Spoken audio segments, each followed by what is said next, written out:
আরো একবার চলে এলাম আপনাদের সামনে। আপনারা তো জানেনই, গায়ে মানে না আপনি মোড়ল বহু ব্যবহার করা একটা উপমা। আজ সেই মোড়লের গল্প শোনাই আপনাদের। পেহেলগাঁওয়ে পাকিস্তানি সন্ত্রাসবাদী হামলা হলো। মোটামুটি এক পক্ষকাল ভারত সরকার নীরবতা পালন করলো। তারপর শুরু হলো অপারেশন সিঁদুর। এই অপারেশন সিঁদুর নিয়ে পরে কি বলেছিলেন ইন্দোনেশিয়ায় নিযুক্ত ভারতের ডিফেন্স অ্যাটাশে ক্যাপ্টেন শিবকুমার জানেন? তিনি প্রকাশ্যেই জানিয়েছিলেন ভারত কিছু যুদ্ধবিমান খুইয়েছে। 2019-এ পুলওয়ামায় পাকিস্তানি সন্ত্রাসবাদী হামলা, 40 জন সেনা জওয়ানের বেঘোরে মৃত্যু, উদগ্র মুসলিম বিদ্বেষ ও জাতীয়তাবাদের উত্তুঙ্গ হাওয়ায় ভর করে দ্বিতীয়বারের জন্য মোদী সরকার ক্ষমতায় এলো। এরপর জম্মু কাশ্মীরে নিযুক্ত তৎকালীন রাজ্যপাল সত্যপাল মালিক প্রকাশ্যেই একাধিকবার মিডিয়ায় জানিয়েছিলেন এ ধরনের সন্ত্রাসবাদী হামলার বিষয়ে কেন্দ্রীয় গোয়েন্দা সংস্থার ইনপুট ছিল, যা নিয়ে বারবার কেন্দ্রের সরকারকে আগাম সতর্ক করা সত্ত্বেও তাকে চুপ থাকার পরামর্শ দেওয়া হয়। প্রথমেই যে ঘটনার কথা বললাম, সেই পেহেলগাঁও হামলায় পাকিস্তানি সেনা ব্যবহার করেছিল চীনা যুদ্ধ বিমান। সেই সংস্থার এভিআইসি চেংদুর স্টক প্রাইস সংঘর্ষ চলাকালীন পরপর দুদিনে প্রায় 17.5% থেকে 20% বেড়ে যায়। আবার ভারতীয় সেনা যে রাফায়েল যুদ্ধ বিমান ব্যবহার করেছিল তার সংস্থা দাসাও এভিয়েশন স্টক প্রাইস ইউরোপিয়ান এক্সচেঞ্জে প্রায় 7% পড়ে যায়। এখন আন্তর্জাতিক স্তরের ওয়াকিবহাল মহল, যুদ্ধবাজ অস্ত্র ব্যবসায়ী লবি খুঁটিনাটি তথ্য বা বিশদ ঘটনা কতটা কি জানে বা জানাতে চায় তা নিয়ে তর্ক থাকলেও ভারতের সংসদে চলতি বাদল অধিবেশনে বিরোধী ব্লক অপারেশন সিঁদুর নিয়ে স্বচ্ছ ও বিস্তারিত আলোচনা চেয়েছিল, যার জবাবে সরকার পক্ষের তরফে শেষ বক্তা হিসেবে প্রধানমন্ত্রী নরেন্দ্র মোদী সমস্ত জরুরি প্রশ্ন এড়িয়ে স্বভাবসিদ্ধ ভঙ্গিতেই প্রসঙ্গ বদলে ভাষণ দিয়েছেন। আসলে প্রশ্নগুলো সহজ আর উত্তরও তো জানা। সে যাকে নেপোয় কিভাবে দই মারল শুনুন তবে। মার্কিন রাষ্ট্রপতি ডোনাল্ড ট্রাম্প বারবার একাধিক মিডিয়ায় এবং নিজের ট্রুথ হ্যান্ডেলে দাবি করেছেন তারই মধ্যস্থতায় নাকি ভারত পাক বিবাদ থেমেছে। এই গুরুতর দাবি নিয়ে দেশবাসীর প্রশ্ন থাকলেও উনি একটা শব্দ এক্ষেত্রে উচ্চারণ করেননি। এই ঘটনা পরম্পরা কি ভারতের সার্বভৌমত্ব, স্বকীয়তা, সেনাবাহিনীর স্বাধীনতা ও ভারত পাক দ্বিপাক্ষিক নীতির স্বাধীনতার প্রশ্নে উদ্বেগজনক নয়? সংঘর্ষ চলাকালীন লাহোর করাচি প্রায় দখল, পাক সেনাপ্রধান আসিম মুনিরের গোপন বাংকারে লুকিয়ে থাকা বা দেশ ছেড়ে পালিয়ে যাওয়ার মতো গুজব বিজেপির আইটি সেল সহ দেশের মেইন স্ট্রিম মিডিয়া পর্যন্ত প্রচারে ত্রুটি রাখেনি। মজার ব্যাপার হলো সেই আসিম মুনিরই সংঘর্ষ বিরতির পর পাকিস্তানের ইতিহাসে দ্বিতীয় সেনা আধিকারিক হিসেবে ফিল্ড মার্শাল পদে উন্নীত হন। এই আসিম মুনিরই 2001 সালের পর একমাত্র সেনাপ্রধান যিনি পারভেজ মুশারফের পর দীর্ঘ 24 বছর বাদে গত 18 জুন মার্কিন রাষ্ট্রপতির আমন্ত্রণে আমেরিকার হোয়াইট হাউসে প্রবেশ করেন এবং সম্ভাব্য পারমাণবিক যুদ্ধের পরিস্থিতি থামিয়ে দেওয়ার জন্য ডোনাল্ড ট্রাম্পকে নোবেল শান্তি পুরস্কার দেওয়ার আহ্বানও জানান। তারপরেও এসব নিয়ে ভারতের সংসদে দেশের প্রধান নিশ্চুপ। বিশ্ববাজারে ঋণে অনুদানে নুব্জ পাকিস্তান বিশ্বের চতুর্থ বৃহৎ অর্থনীতির দেশ ভারতের সঙ্গে সংঘর্ষে জড়ায় কোন সাহসে? শেষ অর্থবর্ষের হিসাব অনুযায়ী বাহ্যিক ও অভ্যন্তরীণ মিলিয়ে প্রায় $280 বিলিয়ন ঋণের বোঝা পাকিস্তানের ঘাড়ে। যার মধ্যে শুধু বহির্বিশ্বের কাছেই ঋণের পরিমাণ $131 বিলিয়ন, বা ভারতীয় মুদ্রায় প্রায় 10,92,000 কোটি টাকা। গোটা পাকিস্তান জুড়েই চরমে অভ্যন্তরীণ সন্ত্রাসবাদ, চড়া মূল্যবৃদ্ধির আগুন, স্বাধীন বালুচিস্তান, স্বাধীন পাখতুনিস্তানের দাবিতে সরকার ও সেনা বিরোধী সশস্ত্র সংঘর্ষ চলছেই। এইসব নিয়ে সে দেশ জুড়ে মারাত্মক অরাজকতা। তারপরেও পাকিস্তান হুকুমতের যুদ্ধাংদেহী আস্ফালন কেন? কাহার মদতে? ঠান্ডা যুদ্ধের আবহাওয়ায় 1959 সালেই পাকিস্তান তাদের পেশওয়ার বিমান ঘাঁটি ভাড়ায় তুলে দিয়েছিল মার্কিন সেনার হাতে। ক্যাম্প বাদাবরে মার্কিন U-2 গুপ্তচর বিমান মোতায়েন ছিল সোভিয়েত সহ গোটা দক্ষিণ এশিয়ার উপর নজরদারি চালানোর জন্য। ঠিক তার আগের বছর 1958 থেকে পাকিস্তানের জন্য ঋণ বরাদ্দ শুরু করে আন্তর্জাতিক অর্থ সংস্থা IMF। তারপর থেকে আজ পর্যন্ত 28 বার ঋণ মঞ্জুর হয়েছে। যদিও 1969-এর পর আর মার্কিন সেনার তরফে পেশওয়ার বিমান ঘাঁটি ব্যবহারের চুক্তি নবীকরণ হয়নি, কিন্তু অর্থের যোগান বজায় রয়েছে। গণপ্রজাতন্ত্রী আফগানিস্তানের সার্বভৌমত্ব রক্ষায় যখন সোভিয়েতের লাল ফৌজ আফগানিস্তানের নাজিবুল্লাহ সরকারকে সহায়তা করছে, ঠিক তখনই আবার শুরু হয় অপারেশন সাইক্লোন। মার্কিন গুপ্তচর সংস্থা CIA এর অন্যতম ব্যয়বহুল ও দীর্ঘমেয়াদী গোপন অপারেশন। জিমি কার্টার থেকে রোনাল্ড রেগান, 1979 থেকে 1992। আমেরিকান স্টেট ডিপার্টমেন্টের হিসেবে প্রায় $3 বিলিয়ন এবং বেসরকারি মতে প্রায় $20 বিলিয়ন ব্যয় করেছিল পাকিস্তানের সেনা গুপ্তচর সংস্থা ISI। কারণ একেবারে সরকারিভাবেই আফগানিস্তানে সন্ত্রাসবাদী মুজাহিদিন গোষ্ঠী তৈরি, তাদের প্রশিক্ষণ, অস্ত্র সরবরাহ ইত্যাদি করতে চেয়েছিল ISI। এসবই ছিল আসলে সোভিয়েত সেনার বিরুদ্ধে যুদ্ধের প্রস্তুতি।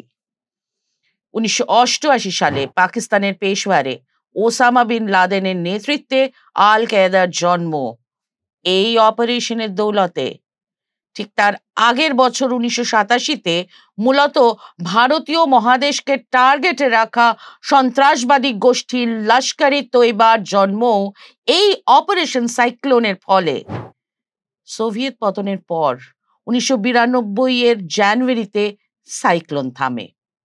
মার্কিন অর্থ ও অস্ত্র বলে পুষ্ট এই সমস্ত সন্ত্রাসবাদী মুজাহিদিন গোষ্ঠীর একটা অংশ, যাদের নেতা মোল্লা মোহাম্মদ ওমর, তারই নেতৃত্বে পাখতুন কান্দাহারের ব্যাপক সংখ্যক ছাত্রদের দলবল তালেবান হয়ে ওঠে। আর বাকি অংশটা এই উপমহাদেশ সহ গোটা দুনিয়ার মহড়ানিতে ছড়িয়ে যায়, যার মধ্যে পাকিস্তান প্রভাবিত বেশ কিছু সন্ত্রাসবাদী গোষ্ঠী ভারতকে পাখির চোখ করে নাশকতায় মত্ত হয়ে পড়ে। এই ইতিহাস প্রমাণিত, এই ইতিহাস সবাই জানেন যে 1971-এ সোভিয়েত সেনার প্রভূত সাহায্য ভারতের সাথে ছিল পাকিস্তানের থেকে বাংলাদেশকে স্বাধীন করার লড়াইয়ে। বঙ্গোপসাগর পর্যন্ত ঢুকে পড়া মার্কিন রণতরীর 7ম নৌবহরকে পাকিস্তানের পক্ষে দাঁড়িয়ে যুদ্ধ করার বদলে রীতিমতো ফিরে যেতে হয় সোভিয়েত নৌবাহিনীকে পাহারায় থাকতে দেখে। ফলে সোভিয়েত ভারত থেকে আজকের রুশ ভারত জুটি সেনা নিয়ন্ত্রিত পাকিস্তানি হুকুমত গোষ্ঠীগুলির বরাবরের হতাশার কারণ যেমন হয়েছে, ঠিক তেমনই দক্ষিণ এশিয়া সহ এই উপমহাদেশের বিপুল বিস্তৃত অর্থনীতির বাজারকে দখল ও নিয়ন্ত্রণ করার মার্কিনী পুঁজিবাদের পথে অন্তরায়ও হয়েছে। সোভিয়েত ভাঙার পর দুনিয়া জুড়ে চলা উদার অর্থনীতির হাওয়া ভারতের ওপর দিয়েও বয়ে গেছে। যখন বাজপেয়ী সরকারের গ্যাট চুক্তি সহ উদার অর্থনীতির বল্গাহীন ষাঁড়ের পিঠে চড়ে বসা ভারতের অর্থনীতি ক্রমশ মার্কিন পুঁজিবাদের ওপর নির্ভরশীল হতে থাকে, তখন থেকেই ব্যাপক হারে রাষ্ট্রায়ত্ত সংস্থার বেসরকারীকরণ ও এফডিআই এর ক্ষেত্র প্রস্তুত করে একের পর এক সংস্কার শুরু হয়। আন্তর্জাতিক অর্থ ভান্ডার, বিশ্ব ব্যাংকের মতো সংস্থাগুলিকে ব্যবহার করে এই উপমহাদেশ সহ গোটা দক্ষিণ এশিয়ার অর্থনীতি ও ভূ রাজনীতিকে নিয়ন্ত্রণ করার জন্য উদগ্র আমেরিকান পুঁজিবাদ যেমন ধারাবাহিকভাবে পাকিস্তানি সন্ত্রাসবাদকে মদদ দিয়ে সামরিকভাবে ভারতকে মার্কিন মুখাপেক্ষী হতে বাধ্য করার কাজ চালিয়ে যাচ্ছে, তেমনি অর্থনৈতিকভাবে প্রায় 150 কোটির এই দেশকে নিয়ন্ত্রণ করার কৌশল ফেঁদে চলেছে, যার সাম্প্রতিকতম নমুনা হলো শুল্ক হুমকি।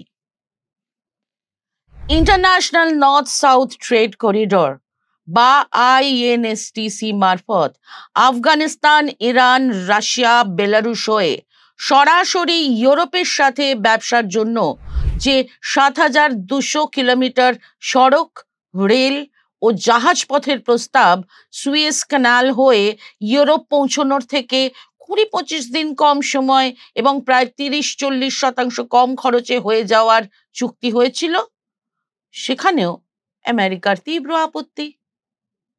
অন্যদিকে ইরান ও রাশিয়ার ওপর নিষেধাজ্ঞা চাপিয়ে এই আমেরিকাই ভারতের স্বার্থ বিঘ্নিত করে মার্কিন পুঁজির স্বার্থবাহী India Middle East Europe economic corridor বা আইএমইসির মাধ্যমে তুলনামূলকভাবে কম সুবিধা ও কম লাভে বাণিজ্য পথ গ্রহণ করতে বাধ্য করছে। ইরান, পাকিস্তান, ইন্ডিয়া এলপিজি পাইপলাইনের মাধ্যমে অত্যন্ত সস্তায় ভারতের বাজারে জ্বালানি গ্যাস আনার পথ সরাসরি মার্কিন চাপে যেমন বন্ধ করতে বাধ্য হয়েছে, তেমনি মার্কিন মদতে চলা পাকিস্তানি সন্ত্রাসবাদী সেনা উপদ্রবের কারণে পাকিস্তান হয়ে সহজে আসা এই পাইপলাইন প্রজেক্ট বাতিল করতে হয় ভারতকে। বর্তমানে আমেরিকার গ্যাসের সর্ববৃহৎ খরিদ্দার ভারত। কুয়েতের পর আমেরিকার থেকেই সব থেকে বেশি এলপিজি আমদানি করে ভারত। ধারাবাহিকভাবে মার্কিন অর্থনীতির স্বার্থে কাজ করতে ভারতকে বাধ্য করে চলা আমেরিকার নীতির বদল হয়নি, বরং ছলে বলে কৌশলে ভারতকে নিজের স্বার্থ সিদ্ধি করতে ব্যবহার করে চলেছে। পাশাপাশি ভারতের অভ্যন্তরীণ ও সীমান্ত সুরক্ষার ব্যাপারেও মার্কিনী হস্তক্ষেপ বাড়তে বাড়তে কোথায় গেছে? আজ দেশের অবিচ্ছেদ্য অংশ কাশ্মীরের বিষয়েও ভারত সরকারকে চুপ করিয়ে রেখে মার্কিন রাষ্ট্রপতি ভাষণ দিচ্ছেন। ডোনাল্ড ট্রাম্প একতরফাভাবে ভারত পাক সীমান্ত সংঘর্ষ নিয়ে সিদ্ধান্ত জানাচ্ছেন। আর কি আশ্চর্য, বিজেপি সরকার তাতে মৌন থেকে সম্মতি দিচ্ছে। দেশের সামরিক নীতি সহ সার্বভৌমত্ব প্রশ্নের মুখে পড়ছে। অনুপ্রবেশকারী ভারতীয়দের হাতে পায়ে শিকল বেঁধে সামরিক বিমানে যে আমেরিকা থেকে অমানবিকভাবে ভারতে ফেরত পাঠায়, সেই আমেরিকাই আবার পাকিস্তান সেনা সরকারের সন্ত্রাসবাদীরা ভারতকে যখন রক্তাক্ত করছে, তখন সন্ত্রাসবাদী নিধনে উদ্যত ভারতীয় সেনাকে নিরস্ত করতে অভিভাবকের ভূমিকা গ্রহণ করছে। গত 22 এপ্রিল পাক মদতপুষ্ট সন্ত্রাসবাদী হামলায় বৈশ্বরান ভ্যালিতে 26 জন পর্যটকের প্রাণহানি হওয়ার ঠিক 4 দিনের মাথায় পাকিস্তান অর্থমন্ত্রকের ব্যবস্থাপনায় ইসলামাবাদে ওয়ার্ল্ড লিবার্টি ফাইন্যান্সিয়াল বা WLF নামের মার্কিন ক্রিপ্টো কোম্পানির সাথে পাকিস্তান ক্রিপ্টো কাউন্সিল PCCর চুক্তি হয়। এই বৈঠকে আশ্চর্যজনকভাবে পাকিস্তান প্রধানমন্ত্রীর সঙ্গে উপস্থিত ছিলেন সেনা প্রধান সেই আসিম মুনিরও।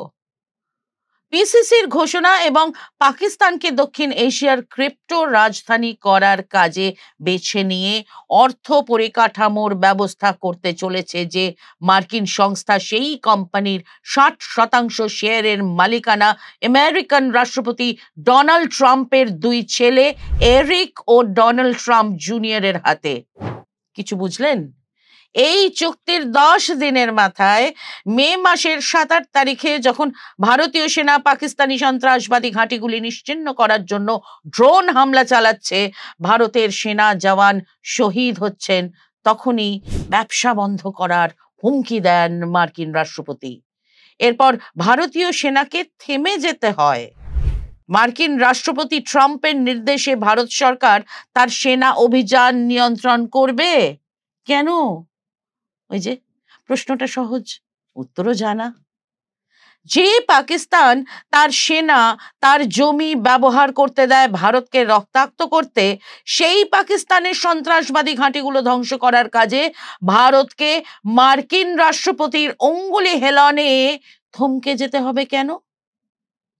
প্রশ্নটা সহজ, উত্তরও জানা। দুনিয়া জুড়ে অস্ত্র ব্যবসা করে বড়লোক হওয়া আমেরিকার থেকে গত 10 বছরে 1 পয়সার যুদ্ধাস্ত্র না কেনা পাকিস্তানকে ভারতের সাথে সেনা সংঘর্ষের মাঝেই হঠাৎ IMF থেকে $1.4 বিলিয়ন ঋণ সহ তাৎক্ষণিকভাবে আরো $1 বিলিয়ন আর্থিক প্যাকেজ মঞ্জুর করা হয় কোন উদ্দেশ্যে?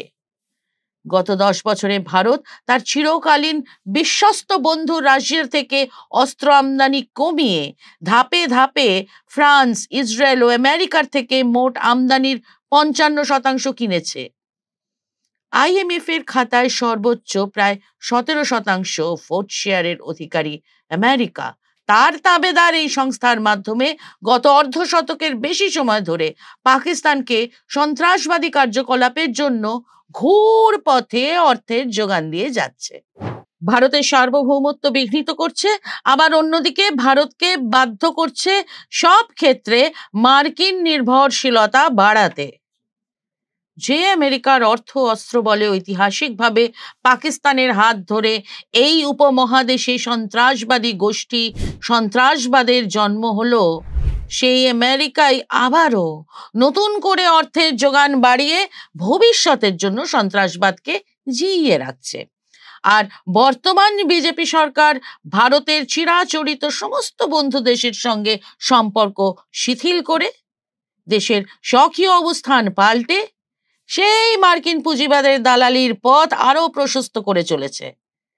মোদী সরকার মার্কিন নির্ভরশীলতার পথ ছেড়ে দেশের স্বার্থবাহী নীতি অনুসরণ না করলে পাক সন্ত্রাসবাদের কোমর ভাঙার কাজ অধরাই থেকে যাবে, আর প্রাণ যাবে শত শত জওয়ানের। আমরা দুফোঁটা চোখের জল ফেলে মালা দেব শহীদ বেদিতে। আজ এ পর্যন্তই। আমাদের নজরদারি চলবেই।